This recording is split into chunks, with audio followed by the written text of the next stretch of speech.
In this video, I will show you how to change the number of decimal places displayed in Fusion 360. So let's begin.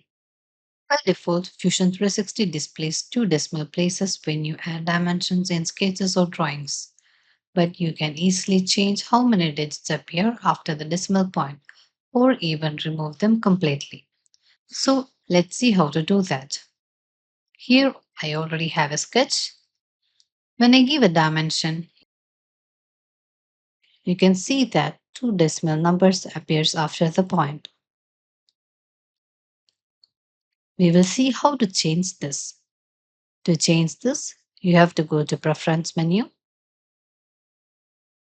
Under Units and Value Display, you will find a section called General Precision. Click on the drop down and you will see all available decimal position options. Choose how many digits you want to display after the decimal point. For example, if I select 1 and click Apply, then OK. Now, when I add a dimension,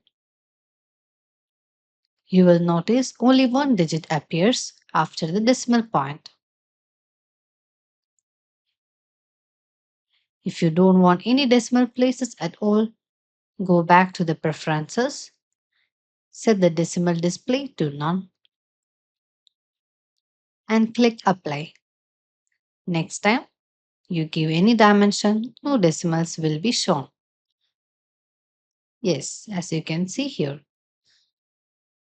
These settings will remain as your default preferences until you change them.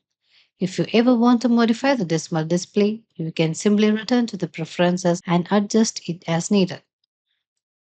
So that's how you change the number of decimal places in Fusion 360.